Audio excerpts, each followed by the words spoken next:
Hey everybody, welcome back to another Deck Tech with me, Hazmat Lorcana. Today we're revisiting Emerald Steel Discard. Stop it.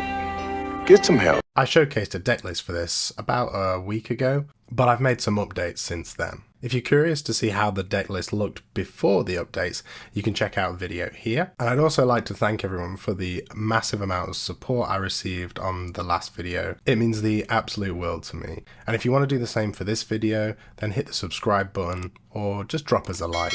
It all really helps. So let's get into the choices I've made for this deck list. We only have the 4 1-drops in this deck. I don't think 1-drops are extremely essential, unless you're playing an aggressive deck. Captain Hook takes up our 1-drop slot. I think he's fantastic early game defender. Anything your opponent puts down, Captain Hook most likely will be able to deal with. And yes, Daisy Duck has 4 willpower, but he can deal with her across 2 turns, or combined with a Baboon, will take her out in the 1 turn. But Daisy Duck questing isn't always that bad. If you draw an extra character card off it, then I'm not too disappointed. And of course, Hook synergizes perfectly with one of our 2-drops, Mr. Smee. This card is arguably one of the best 2-drops in Lorcana at the moment. The 3/3 stat line on a 2 cost that also quests for 2 is just downright insane. The downside to Smee is that he would usually take 1 damage at the end of the turn if he was exerted. But if you have a captain in play, this is not the case. So if you can turn 1 Captain Hook into turn 2 Mr. Smee, then you're looking pretty good. And the other card that shares the 2-drop slot with Mr. Smee is Ursula, Deceiver, another card that's arguably one of the best 2-drops in the game. Ursula, Deceiver, lets you look at your opponent's hand and discard 1 song from their hand. This is perfect for disrupting your opponent's game. Take the Steel Song matchup as an example. If you play Ursula Deceiver and take away their whole new world, that's their card draw gone.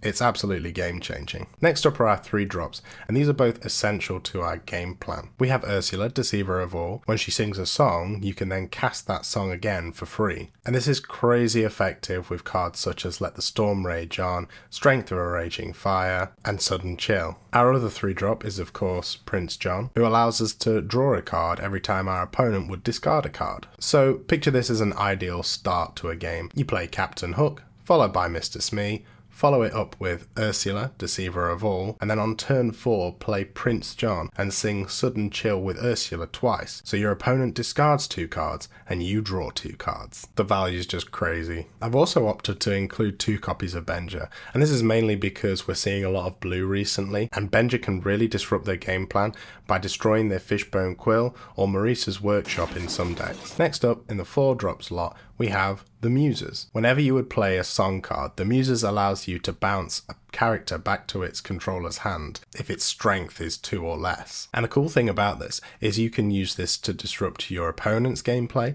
or you can use it to re-trigger on play effects for your own characters. So for example, you could bounce Ursula Deceiver back to your hand and replay it to discard another song from your opponent's hand. Or you could do the same with Benja and destroy another item. And lastly, you could do it with one of our cards that I'm going to put into the 5-drop slot.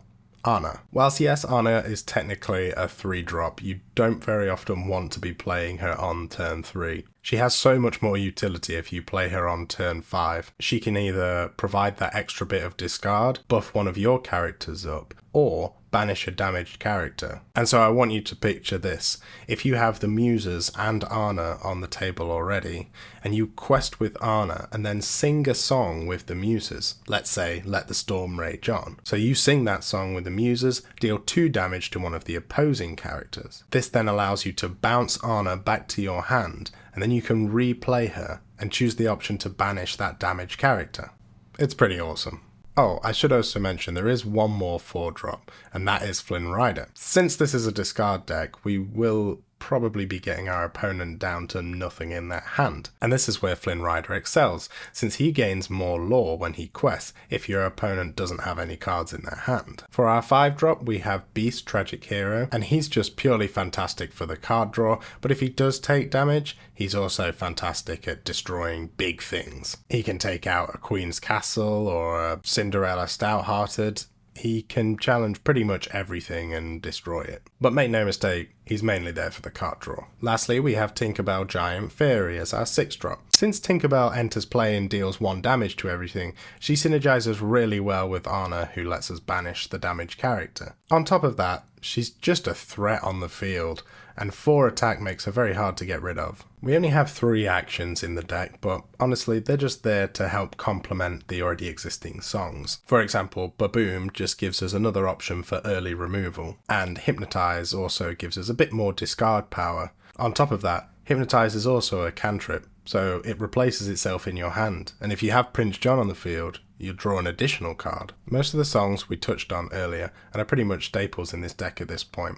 The only difference to the last deck is that I've included an Along Came Zeus instead of Grab Your Swords. I found Grab Your Swords to be quite situational and not quite as consistent as Along Came Zeus, which also lets you target locations, which can be a bit of a problem for this deck. The last thing to note is that I reduced the count of Prince John's Mirror down to 2 from 4. And this is because, honestly, I found that my opponent was already down to 3 cards by the time I could play Prince John's Mirror, but what it was useful for is stopping them drawing back up past 3 cards, and therefore I'd consider it quite a situational card. It's great against Ruby Amethyst, and also against Steel Song, as when they play A Whole New World, they'll have to desperately get down to 3 cards by trying to dump everything out of their hand, and if they can't, well, they'll be discarding at the end of their turn. So hopefully you agree with some of the changes that I made. I've now got a bit of gameplay for you against a red-blue items deck.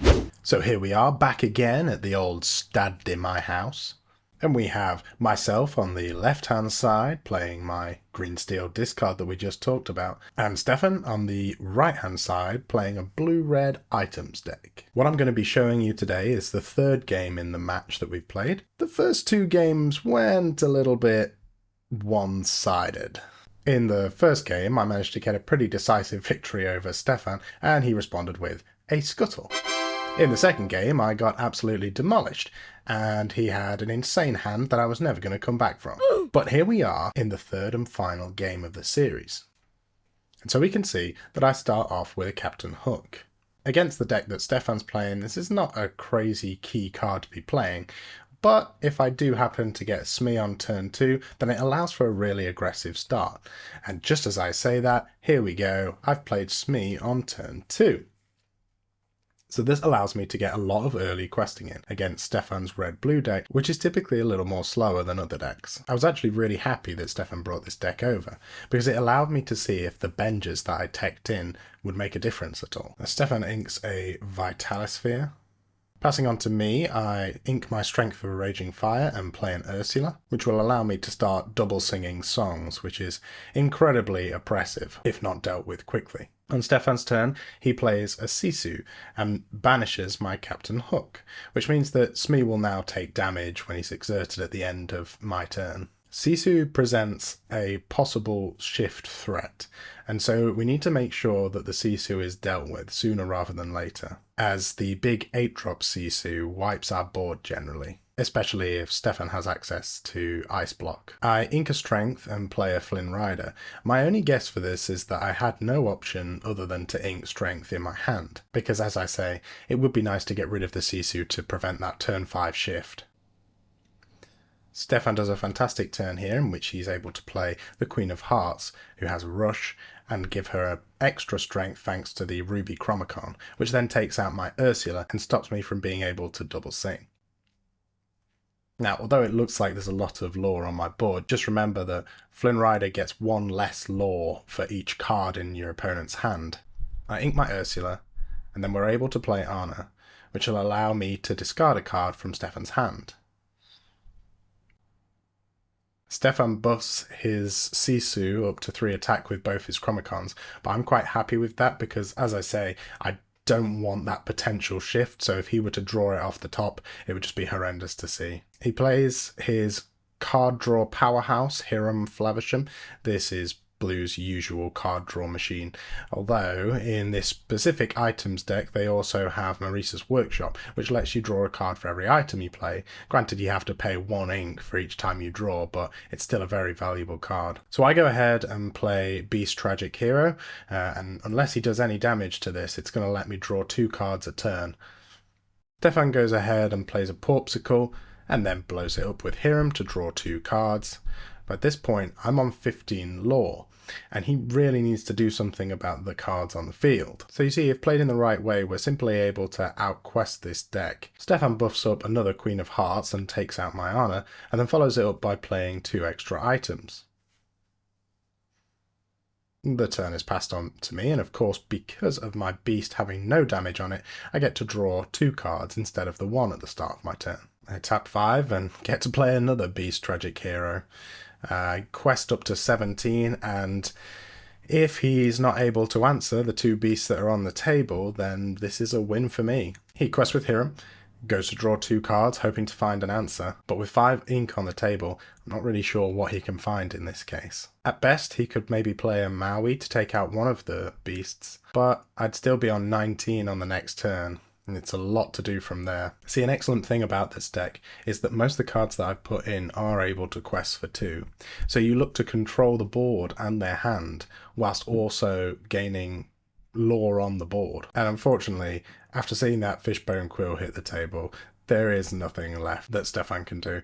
Unfortunately, he is 1 damage short actually of killing the beast, as he does pop the Vitalisphere and turn the Ruby Chromacon to make his Sisu a 4 attack.